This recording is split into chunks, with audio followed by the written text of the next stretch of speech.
Hey, this is Greg Berger, and you are listening to the Geekcast Radio Network.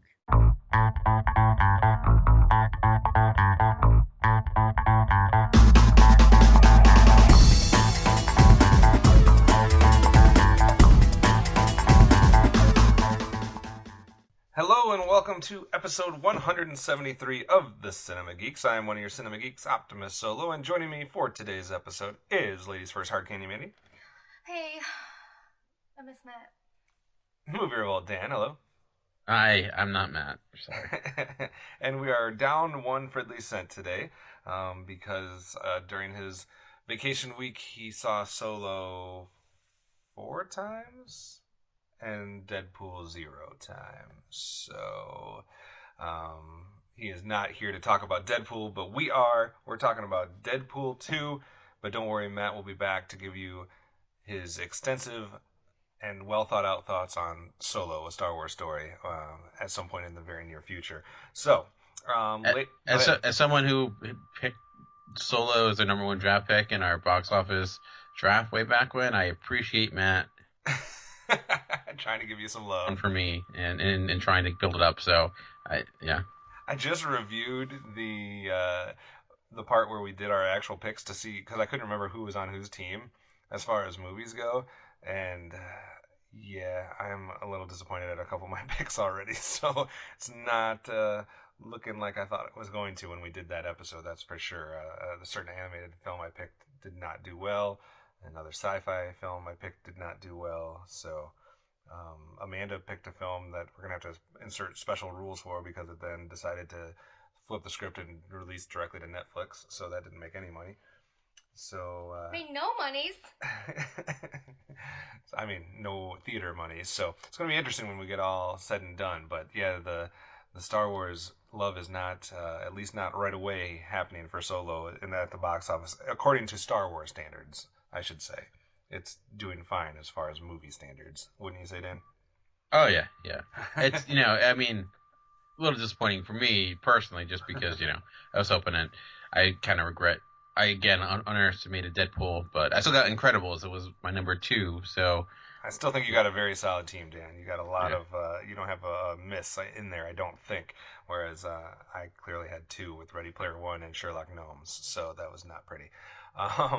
And Matt so far has the lead pick with his Black Panther, which is still, at this point, I believe, still ahead of Avengers by a substantial amount. I mean, Avengers could catch it, but it would have its work cut out for it. So we'll have to wait and see how the rest of the films that have yet to be released, which is most of Amanda's picks, outside of, you had another miss too, the Super Troopers 2 did not make any money. So that will hurt you as well. Spent all the money on weed instead of going to the movies. But we are not here to talk about all those films. We are here to talk about Deadpool 2. And we're going to start, ladies first, with this one. Amanda, why don't you first relive the hate that you sent the original chapter in this film franchise, and let everybody know what your thoughts were on the original Deadpool, and then transition into what your thoughts were at Deadpool 2 in comparison. Well, I was not prepared for a memory section of today's podcast. Specifics, I don't know what the hell I said, except I didn't like the strip club scene, and it was way too much like, I don't know. I don't think they used rated R and, it to its full potential. It was too, I don't know, chauvinistic maybe? We'll say that. But I still went to see the second one. So what did you think of Deadpool 2? I liked it a lot better than the first one. I think it had a lot more heart. Some of the original jokes were back, but they kind of, upped the ante a little bit. Instead of tiny hands, it was tiny something else. And, Dopinder decided to go full on a rogue badass in this, and I think that the news story surrounding him being more of the anti-hero, not just saving something with his own interest, but, reaching out to somebody else and making a different connection and helping them in a way to become that, anti-hero, to make you say, all right, well, he's not so bad. So overall, more positive on this one. I would say I liked. As far as opening thoughts. Yeah, I think that all around it was quite a bit of the same, but it did have its improvements. Dan, we were a little bit more positive on the initial chapter in this franchise. So, what were your thoughts of Deadpool 2 in comparison? Did you think it was a lot of the same, an improvement, or diminishing returns? I think it was a good mixture of old and new. I think it's tough doing a comedy sequel. Deadpool is in a weird situation when it comes to be a comic book sequel in the sense of it also is a comedy, probably comedy first, and we all know that comedy sequels don't tend to work because you're trying to relive or recapture that same magic, and it's a little bit difficult. So I don't think it's probably as fresh and as exciting as the first Deadpool because it just couldn't be. It's a case of diminishing returns. But I think they maybe realized that they realized, okay, we're not going to be able to kind of rest on our comedic chops. We're going to have to add into a little bit something new, and I think it's a little bit more ambitious. As Amanda mentioned, I think they tried to add it in a little bit more heart. And I'm coming into this. I am a big fan of both Cable, Deadpool, and the character of Cable. The comic Cable and Deadpool is a big comic that got me back into the world of comics. So I was very excited for this, and I thought they really got that both of those characters pretty right and smartly did to who Cable is because it's super convoluted. But I thought overall, and I thought there were some really good surprises, and still found ways to subvert the typical expectations of a comic book movie. So there were some jokes that didn't land. I don't think it for me was as funny as the first one, or at least there were some misses. But I thought it might have in a way been a better movie, or at least a more complete movie. I agree with a lot of what you said there. I think you're right where this one is obviously not going to feel as fresh or maybe as inventive when it comes to the style and the tone because it is going to be a lot of what you got in Deadpool 1, but I don't know how they would have not done that. So it would have been weird if we would have all got to Deadpool 2 and it was a totally different type of humor or style. Like that would have just been jarring. So I don't get, a few of the complaints that I've heard as far as being I don't know what people were expecting if they weren't expecting the same type of humor and style because that doesn't make any sense to expect something different from Deadpool as it's been set up. So I think it's expected. So maybe not quite as fresh and inventive, but I still think it had funny moments. It still had a lot of clever jabs in writing and stuff like that. But I think you're right. I think even though it might not have been as fresh from a comedic standpoint or a style standpoint, I think it's a better overall story, has more intriguing characters, and probably is a better complete movie than Deadpool 1, at least in my initial viewing of this film. So I think there might be some cases of diminishing returns, but I think overall the sum is a better product for me, I think, than Deadpool 1 just structurally from that standpoint. Amanda, when you break down some of the characters that are presented in here, did you have any favorites? Obviously, like Dan mentioned, we have the addition of Cable as played by Josh Brolin. You do have some return characters, and you already mentioned one of them. We also get some small parts from Negasonic Teenage Warhead. Vanessa's obviously back. I can't remember the name of his landlord right off the top of my head. Karen something. I think they call her Blind Al, though, right? Mm-hmm. And then we have also some other additions. We got Julian Dennison from Hunt for the Wilder People coming in as Fire Fist. We have Zazie Beetz as Domino, and a few other characters as well. Which ones worked, didn't work? How did you like the characters and the actors?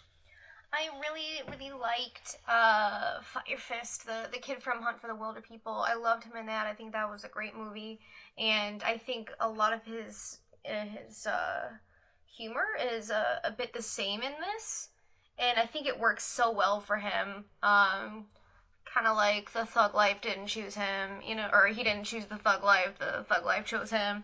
I feel like that's his plight in life. You know what I mean? Like, he's not cool enough to be a gangster, but sometimes he does pretty gangster stuff, and he has a super gangster mouth. So I think it made for some funny moments with him, especially in the lockup situation.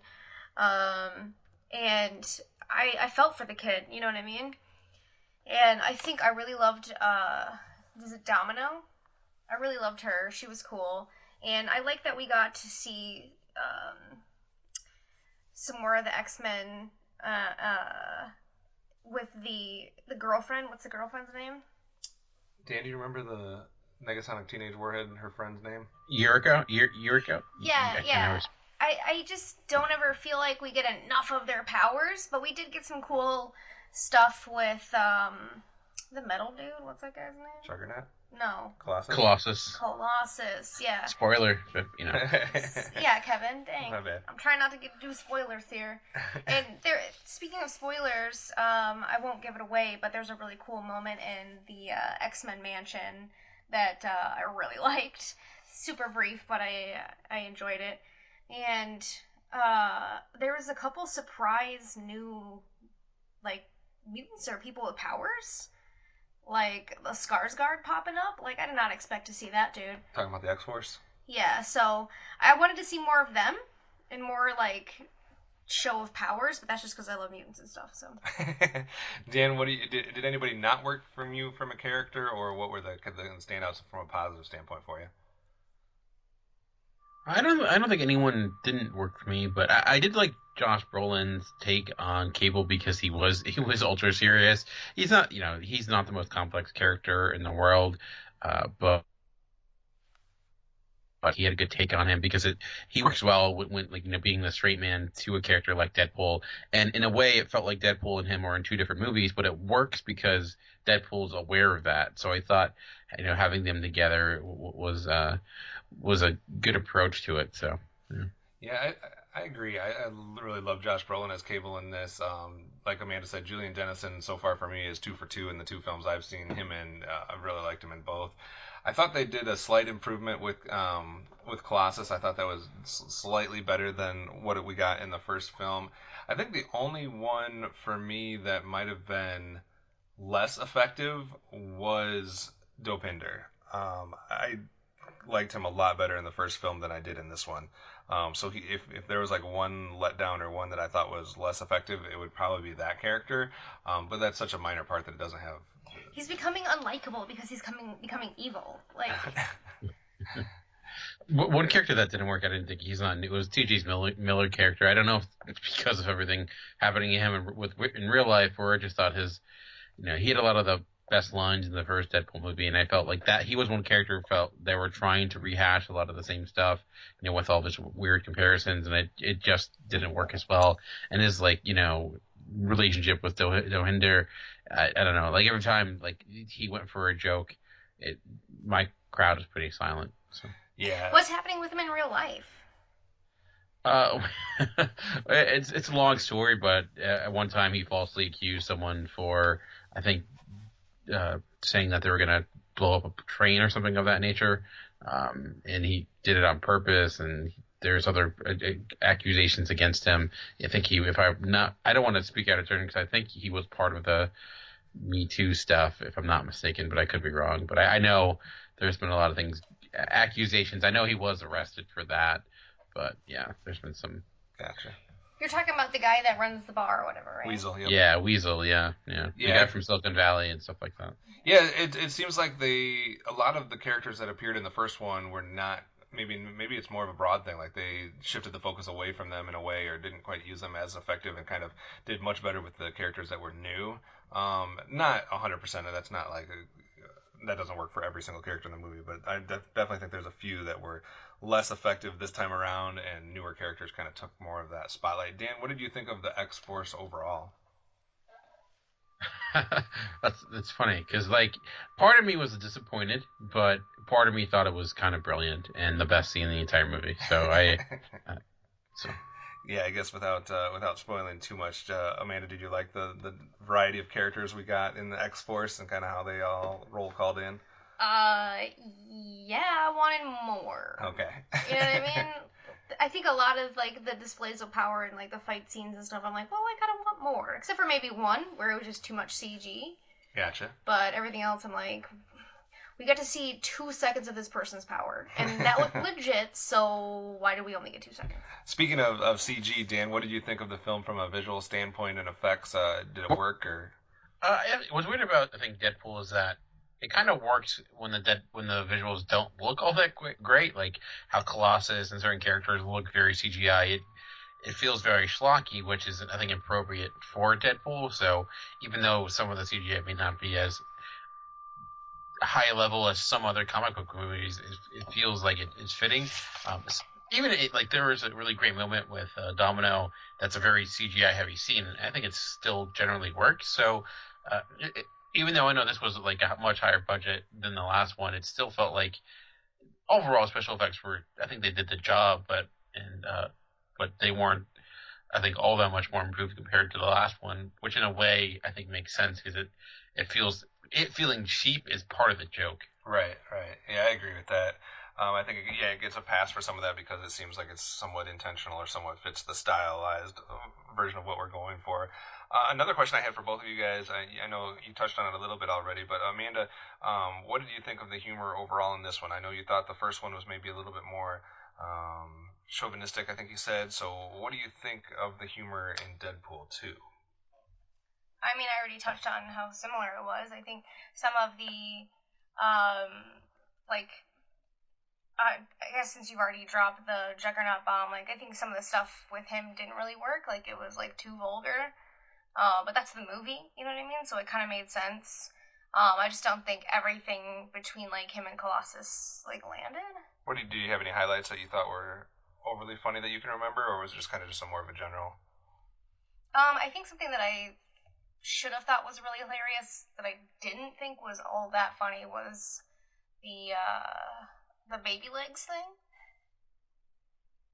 I don't think that I mean, it was funny, but I don't think it was as funny as drawn out as they made it. Gotcha. What about Dan? Did you think that there was any highlights from a comedic standpoint that really stood out, or was it just more of a general tone that was funny like the first one, or what do you think the humor as far as what landed and what didn't? I thought the interaction between Cable and Deadpool, like I mentioned, I thought that worked well. Even Cable and the kid, I can't think of, or sorry, Deadpool and the kid, I can't think of his name. Yeah, Firefist, as I mentioned, the X-Force scene, and Peter is he was to me a comedic standout.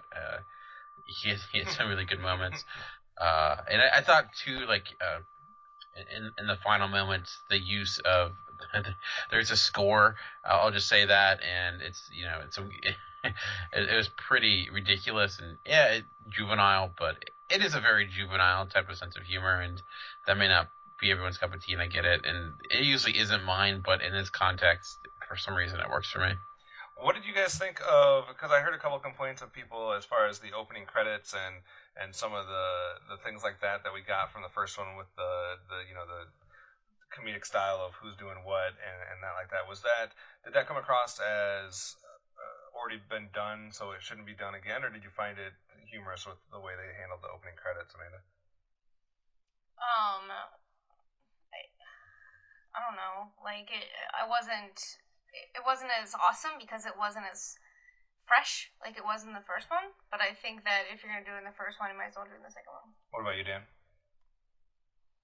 I liked it. I thought it stayed in the spirit of the last one. I thought, doing a James Bond parody and it instead of it being like just random jokes, like just it like there was more of it was more of a running gag. That it was like, wait, what just happened? So I thought that commentary worked well enough. Yeah, I mean, I felt like they wrote themselves in the corner in the sense of if they didn't do it, people were like, why wasn't there a credit thing? And I thought at least it tried to do something new. And I thought the parody of the John Bond, the James Bond opening credit scene worked well, and especially with that and Celine Dion. So.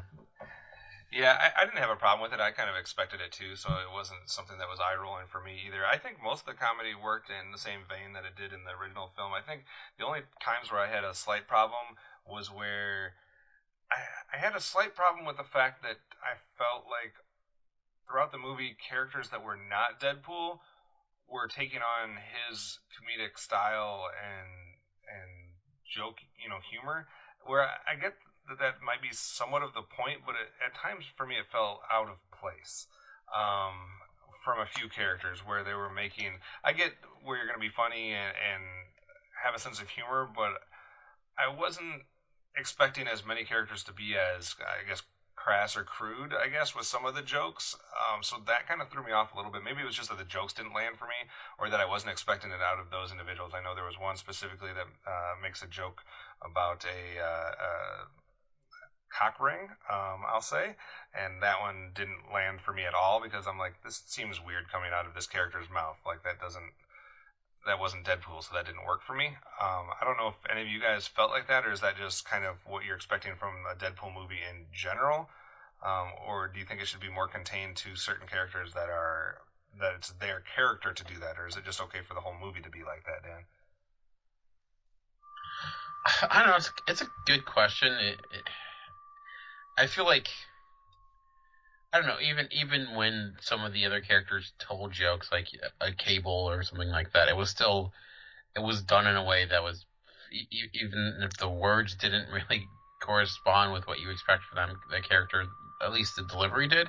And so there was one moment that felt really odd to me. It was like there was a situation where they like all told a joke at the same time, and it felt weird because at that moment in time, like, I think Domino was in that scene, and she didn't seem like a character that was really quippy or anything like that. So it seemed like that was one moment where I felt like they were really forcing it in there because she was funny-ish, but she wasn't someone that was like telling jokes here and there.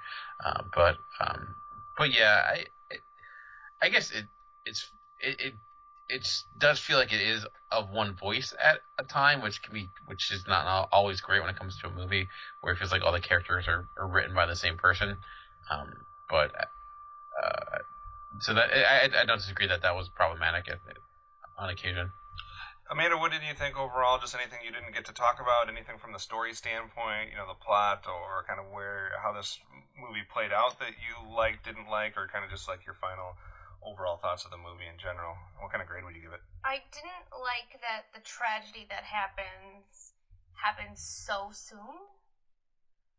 And I wanted to see more of like their normalcy as like a couple, with him being in the dude killing business.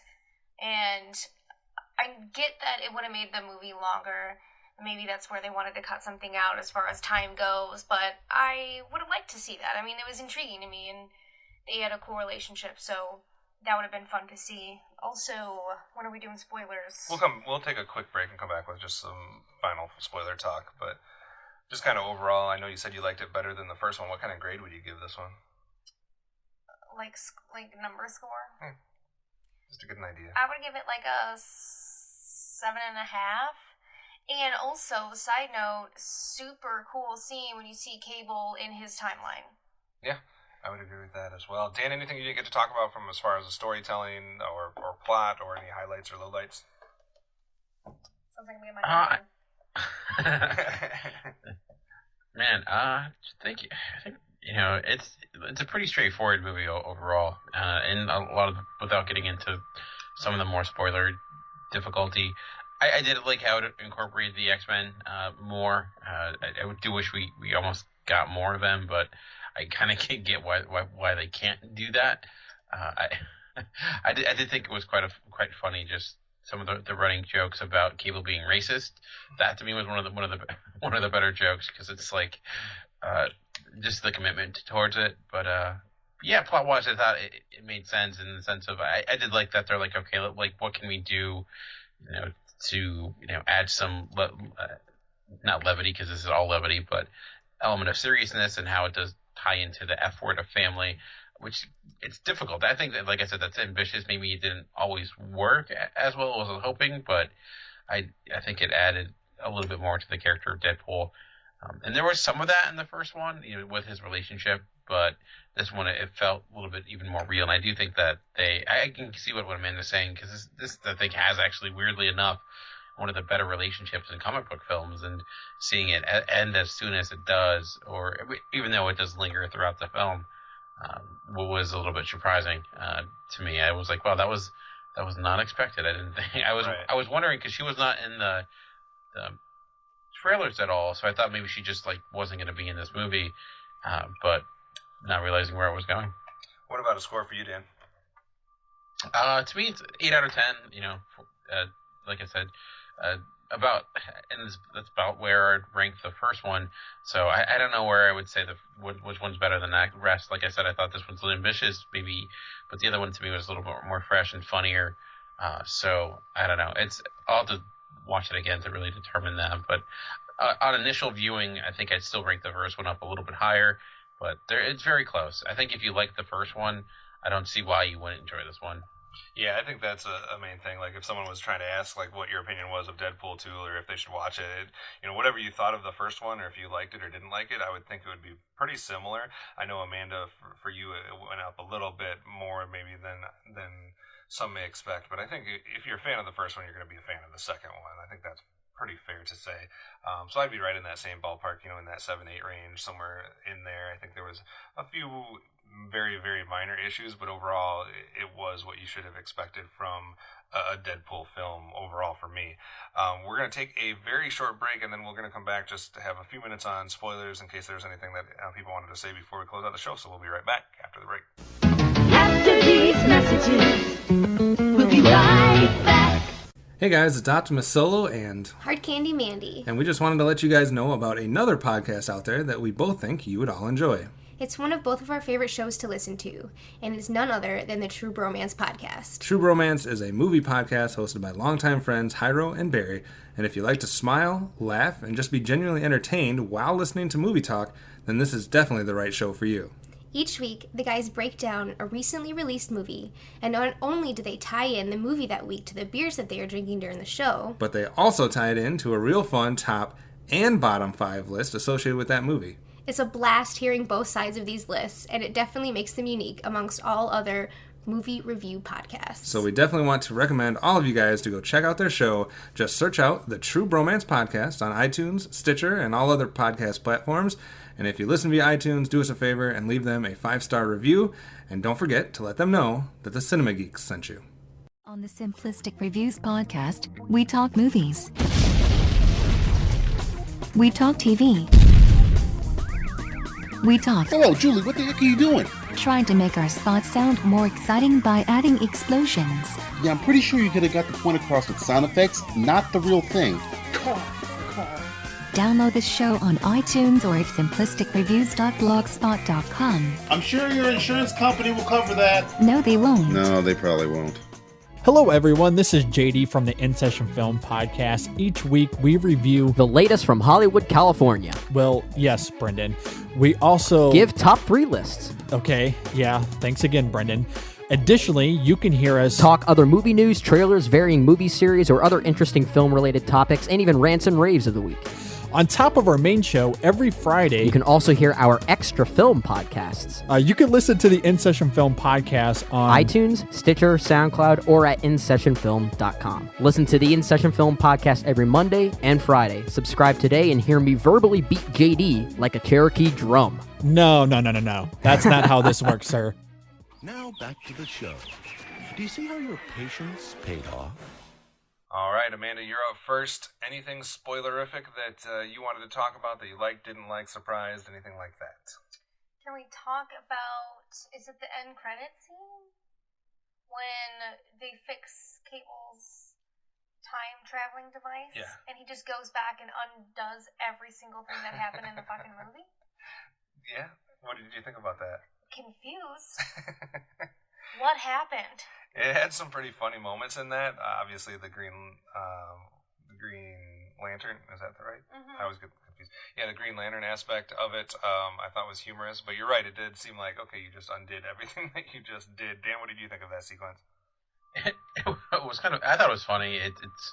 I mean, first seeing him go back and kill the Deadpool from the X-Men movie. I was actually thinking they would go further with it and like fixing all the continuity weird stuff when it comes to the X-Men movies, because there's a lot of it like that doesn't explain certain things. I was kind of hoping they would go more of it, and I think it fits the line of Deadpool, because Deadpool is a character that weirdly enough never really learns anything. So even though he kind of went through that journey, he's like, yeah, but I'm still going to try to save her because that's what I want to do. So, and then to me, it's kind of cool because it's like they can have their cake and eat it too, because now she can come back to the other movies. So, yeah, I thought, it was unexpected, but I thought, I don't know if that's going to be something that they go with, or if it, it in a way it doesn't make sense, which kind of falls in line with a lot of the X-Men After Singer stuff, which when you look back at it doesn't make sense, especially starting like X-Men 3: The Last Stand, where now Professor Xavier's alive because he's in the body of another person. So it's just, to me, it's like going even another step further with it, with how it fits into the X-Men movies. Yeah, I thought it was very humorous. I wasn't really sure if it was just being played for a joke or if it was being serious as far as holding some type of weight in future movies. But either way, I thought it was humorous with what they did with that. Dan, other things spoiler-wise that you wanted to highlight that you either liked or didn't like? Well, one, I think that we kind of already talked about it, but Juggernaut, I did really like that. I thought it was great seeing him in the movie.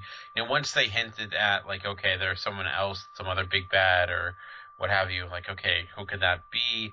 I was like, it could be the Juggernaut, but they already did the Juggernaut. Would they do that again? I'm like, I'm not sure. And I thought it was going to be like the Blob, which is this dude who's just like gigantic and fat, because it would fit in line with Deadpool. They certainly have a lot of jokes for it, but and then the Juggernaut, I don't know if it's his theme or it's Colossus's theme, but the ridiculous take on their score with their fighting was kind of funny. Did you think it ever got to a point where they were trying to juggle too many antagonists with? Obviously, you have Fire Fist kind of on the fence there. You have Cable, who's kind of borderline good and bad at different times. You have Juggernaut. Then obviously you have all the people at that institution, which are the definition of evil. Did you think that it was too much at every time, or did you think they kind of balanced everything well because a few of them were kind of more back and forth? I had never felt like there was too much to me, because it all kind of felt in line.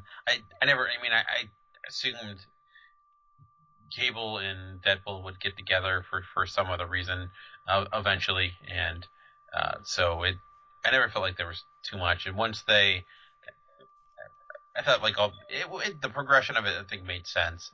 Right. And then so some of those characters, Juggernaut's not the most developed character in the world. He's just big muscle, but yeah, I never felt like there's not a great villain in this, unfortunately, but it's kind of the way it goes. It's not really the focus. So, right. But yeah. Amanda, what did you think of anything related to X-Men or X-Force that you wanted to bring up that would be spoiler-wise? Were you surprised at some of the cameos in the X-Force? I know you already mentioned one of them. Yeah, and like I said, dude, that was pretty cool when they showed that glimpse of all the other X-Men, in that room, and I'm guessing that's as much of an interaction between Deadpool and those characters as we're gonna get, but it just shows that they're aware of him and they're actively avoiding him, and that's why you never see them in the house.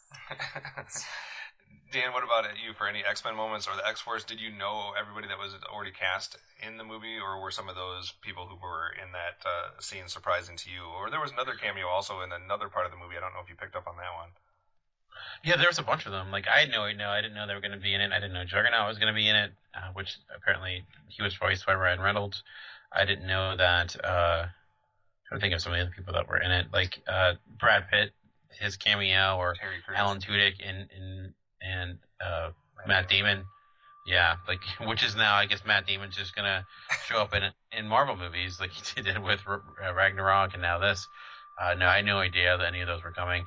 So the Vanisher being Brad Pitt, I thought was quite legitimately surprising. And Terry Crews. I knew Terry Crews because he was in the trailer. I thought because it was Terry Crews, he would have a bigger role than he did. And no, he died rather quickly. The way that it died was perfect. And speaking of going back in time, I think it's really funny though that he went back in time and saved Peter and no one else. And I thought that was pretty good. Yeah, that was pretty good. Yeah, I think having Brad Pitt as an invisible person, the Vanishing Man, is just about as perfect as it gets. That was Brad Pitt for real. Yeah. They wanted him to be in the movie in a bigger role, but they couldn't because of scheduling. So he literally filmed his vanishing scenes. It says in 2 hours he was in and out, and it was all post production. So he just showed up for 2 hours, and they did the Vanishing Man sequence where they show his face, and that was it. I didn't see his face. Yeah, they show it when he gets electrocuted and he falls. Well, I didn't know. I didn't put two and two together. Did you notice that it was Matt Damon and Alan Tudyk, the two rednecks sitting on the back of the truck drinking? No. And talking? No. Yeah. So I thought they did a clever job of disguising some of those cameos pretty well. Amanda, Dan, anything else spoiler-wise that you guys want to talk about, or did we hit all the highlights there? I think we did. Yeah? I got nothing else. All right, so that is our take on Deadpool 2. Overall positive for us. I also, the other running joke that I forgot to mention that I somewhat appreciated was the Frozen song joke that Deadpool kept going with. So I thought some of that was pretty clever too. I guess in final thoughts as far as Deadpool goes as a franchise, Dan, where do you want to see this go from here? Do you need to see another Deadpool 3? Would you rather see him kind of in conjunction with other groups, or do you think this is enough of this character? I don't know. Deadpool going through time, like if that's something they actually do, I think that would be kind of fun. I don't know. Like, could you put Deadpool in like an X-Men movie? I don't think you could. I don't know where they could go with it. But like my thought is something like where it's through time or something like that, or maybe more of a team up with Cable and Deadpool. I don't know. It's a good question. Or do you think they could expand on this whole X-Force thing and give it another go with a possibly different group of people? That could be something they do. It's hard to see them going in. Obviously we do have to deal also with the deal between Fox and Disney and how that could impact things too. There's been some speculation on if Disney would do too much with that rated R version. It seems like they're not afraid of that. It seems like they said that they would do that as long as it was advertised as rated R. They wouldn't have a problem with making that film if everything else falls into place. But I don't even know if that merger is happened 100% or if it's in limbo or. It's in limbo, and possibly Comcast might step in, which would be awful in my opinion, for a lot of different reasons. I actually would love to see like a Domino movie. So if they do another X-Force, that's possible because there's a lot of characters, even though they killed off a lot, there's still a lot from that world that they didn't really bring in. So X-Force is always kind of like the X-Men that would kill. They had a little bit more 90s edge to them. So it could possibly work if they made it more of a team-up movie in some way. Yeah. I think so too. As far as the box office goes, I mean, Deadpool did well. It was the first film that dethroned Avengers: Infinity War as far as the top of the box office. So obviously, it's dealing with a lot of competition with Avengers and Solo: A Star Wars Story, but it's definitely making its money. Critical response has currently got an 83% on Rotten Tomato. Metacritic has a score of 66. Cinema score grade of A. A lot of critics giving it a pretty high score. Amanda, are you done with Deadpool, or do you need to see him again in some way, shape, or form? I'm not necessarily clamoring for anything else, but I know that he's not going away. All right. So that's it for Deadpool 2. We'll have more film discussion on Solo: A Star Wars Story, as well as our wrap-up of our video game spotlight. Those are the next 2 episodes that you guys will be hearing. So definitely stay tuned for that. Dan, what do you have currently going on over at the Comic Concierge? Up recently, I spoke with Matt Stewart. We're actually going over a few comics. We're looking at Howard County and a new book revival, and I've also been putting up some reviews and stuff on YouTube. Because we're trying to get more YouTube content out there. You can also listen to this podcast now on YouTube because I know some people prefer doing that. So, but yeah, keep checking along. Yeah. Also, we do want to keep you guys updated that. You should probably keep an eye open for the Facebook page or the Twitter handle for Geekcast Radio, because we have a pretty big episode coming out here in the next probably 1 to 2 weeks where we're doing an overview of the history of the entire network. So some fun statistics and kind of a trip down memory lane that we're going to kind of highlight 9 years of the Geekcast Radio Network and how many podcasts we've done, how many people we've featured on shows, how many episodes people have done. There's going to be some interesting content coming in that episode, so stay tuned for that. But other than that, that does it for this week. Tune in next time for another chance to listen to the Cinema Geeks.